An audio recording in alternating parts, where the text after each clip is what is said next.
বন্দে মাতরম অবমাননার প্রতিবাদে কংগ্রেসের বিরুদ্ধে আগরতলায় বিজেপি যুব মোর্চার বিশাল মিছিল। কংগ্রেস ভবন ঘেরাও করে ভারতবর্ষের ৮০তম স্বাধীনতা দিবসে বন্দে মাতরম সঙ্গীতকে অপমান করার প্রতিবাদে রবিবার সন্ধ্যা রাতে উত্তাল হয়ে উঠল আগরতলা।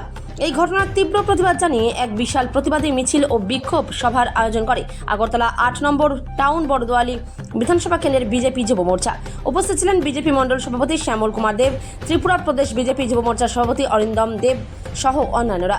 এদিন বিজেপি যুব মোর্চার কর্মী সমর্থকদের স্বতঃস্ফূর্ত অংশগ্রহণে আয়োজিত এই প্রতিবাদী মিছিলটি আগরতলা শহরের বিভিন্ন গুরুত্বপূর্ণ রাজপথ পরিক্রমা করে।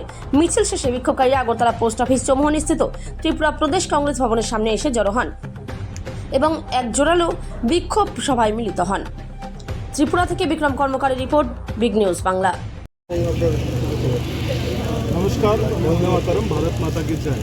আমরা আজকে এই বিক্ষোভ মিছিল কেন আপনারা প্রশ্ন করেছেন, আপনারা সবাই দেখেছেন, আপনারা সবাই জানেন যে কীভাবে গণতন্ত্রের কণ্ঠরোধ করা হয়, কিভাবে আইন অবমাননা করা হয়, কিভাবে ১৫০ বছর পূর্তি হওয়া বন্দে মাতরম গান গীতের অবমাননা করা হয়েছে কংগ্রেস মুখ্যালয়ে, কংগ্রেস কার্যালয়ের মধ্যে। যিনি সোনিয়া গান্ধী, উনি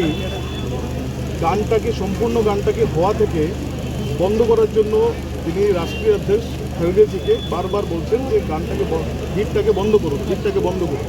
কিন্তু দেখা গিয়েছে যে ১৫০ বছর পূর্তি হওয়ার পরে বঙ্কিমচন্দ্র মহোদয়কেও তারা সম্মান জানায়নি।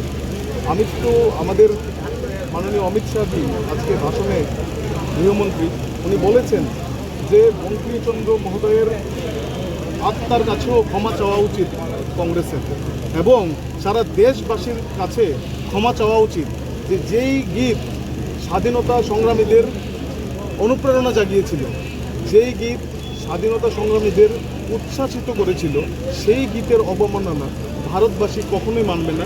সেটারই বিরুদ্ধে আমরা ভারতীয় জনতা যুব মোর্চা পক্ষ থেকে এবং বড়দোয়ালি মণ্ডল যুব মোর্চার পক্ষ থেকে আমরা আজকে একটা বিক্ষোভ মিছিল সংগঠিত করেছি। ক্ষমা চাওয়ার দাবিতে, দেশবাসীর সামনে কংগ্রেসকে ক্ষমা চাইতে হবে, তার দাবিতে আমরা আজকে এই বিক্ষোভ মিছিল সংগঠিত করেছি। ধন্যবাদ।